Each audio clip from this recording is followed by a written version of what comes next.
The Central Bank JobFortaleza, Ceará, July 2005.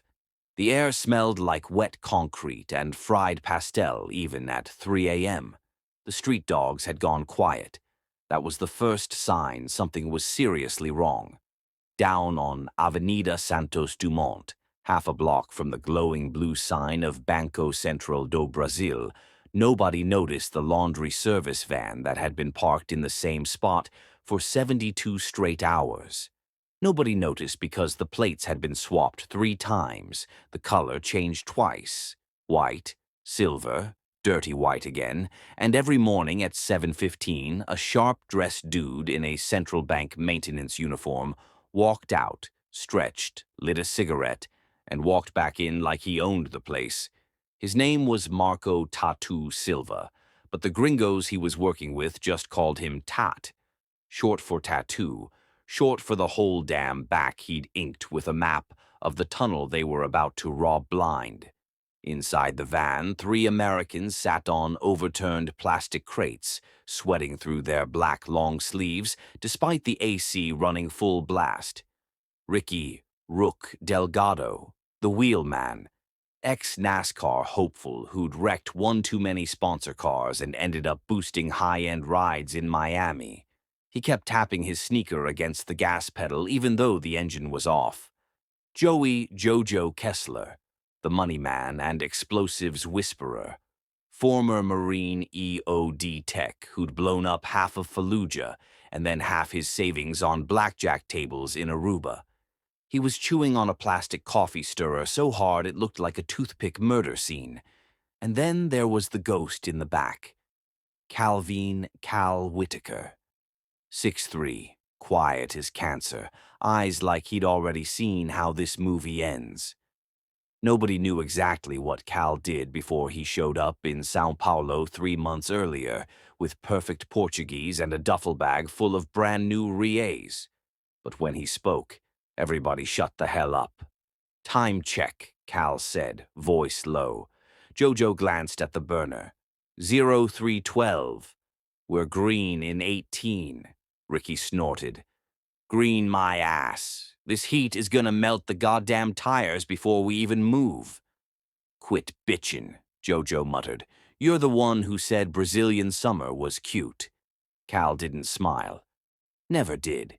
He just kept cleaning the same spot on his Glock 19 like it owed him money. The plan had started as bar talk in a dodgy poker room in Vila Madalena, São Paulo. A drunk ex-employee of the central bank's construction division had let slip the dirty little secret. The vault sat on soil so soft they'd never bothered installing seismic sensors underneath. Just concrete and rebar and a whole lot of faith. Faith don't stop tunnel rats. They'd rented a fake landscaping company, dug under an empty rental house 3 blocks away, shored the whole thing with stolen steel from a construction site in Mucuripe, and ran ventilation tubes disguised as air conditioning ducts. 78 meters of tunnel, hand-dug, bucket by bucket, 210 days of dirt under fingernails and panic attacks in the dark. Now it was showtime. At 3:30 on the dot, Tat's voice crackled through the Motorola. "Security shift change. 2 minutes. We got maybe 12 before the next patrol pings the motion grid." Cal stood up, all business. Masks, 3 black balaclavas, slid down. Only their eyes showed. Jojo kissed the detonator like it was his prom date. "Charges are set, 6-shaped, low velocity. We pop the floor, drop in, grab the bricks, out in 16 minutes. No alarms, no chatter, no souvenirs." Ricky cracked his neck. "I'll have the sprinter kissing the service gate at +22. You boys better not be sightseeing." Cal looked at each of them once. Long, slow, like he was memorizing faces for a police sketch. "Let's go steal a country's lunch money." The first pop sounded like someone dropped a refrigerator down an elevator shaft. Then the second. Then 4 more in perfect sequence. The vault floor cracked open like God had gotten tired of waiting. They dropped in fast, military rope, no bullshit Hollywood slow-mo. Inside smelled like money and ozone and old paper. Pallets stacked floor to ceiling. 250 million rees in 100 real notes. Clean, crisp, never circulated.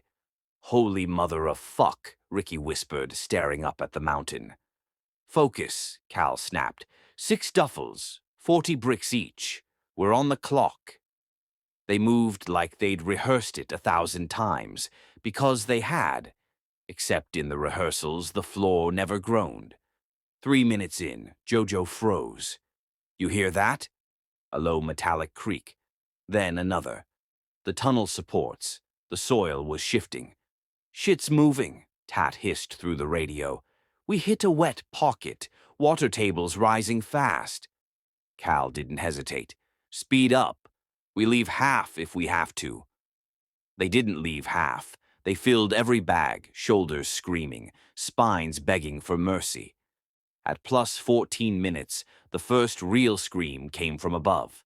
Sirens, distant but closing. Federal police, Tat said, voice shaking. They're rolling heavy. Somebody tripped a silent somewhere. Jojo looked at Cal. We abort? Cal stared at the last pallet, then at the 6 stuffed duffels, then at the tunnel mouth where muddy water was already licking the shoring. No, he said quietly. We finish. They dragged the bags up the rope one by one. Ricky was already in the driver's seat, engine idling, hands shaking on the wheel. When the last bag hit the van floor, Tat slammed the trapdoor shut and threw the fake carpet back over it. Go! He screamed. Ricky floored it. The sprinter fishtailed out of the alley like a drunk bat out of hell. Behind them, the first federal police armored truck turned the corner, lights painting the night blue and red. Jojo was in the back counting bricks like a kid on Christmas. We got it. We fucking got it. 192 million. Jesus Christ. Cal didn't answer. He was watching the mirrors. 2 blocks later, the van's back door flew open. A black-clad figure with a ski mask rolled out, dragging 1 duffel behind him. Cal. He hit the pavement rolling, came up running, disappeared into the maze of favela alleys before Ricky could even brake. Jojo stared at the empty space. Motherfucker, Ricky slammed the wheel. He just ghosted us with 32 million. Tat, sitting shotgun, laughed once, short, bitter. He never trusted us. Not once. They kept driving, north toward Recife first, then west into the interior. They split what was left 3 ways, still a monster score. But the papers the next morning didn't call it the central bank heist. They called it O Rubo do Seculo, the heist of the century, and they had video. Grainy, black and white, security cam from a jewelry store across the street. 1 figure stepping out of the van last, tall, calm, carrying nothing, just walking away into the dark like he'd already spent his cut. For the next 19 years, the feds chased ghosts. Tat got pinched in Paraguay in 2011, cracked in 47 minutes, and gave up nothing useful. Jojo surfaced in Panama running a yacht charter front, got whacked by a rival crew in 2018. Ricky disappeared somewhere in Bolivia. Rumor said he drank himself to death on cachaça and regret. Cal, nobody ever found Calvin Whitaker again. Not in Brazil, not in the States, not anywhere.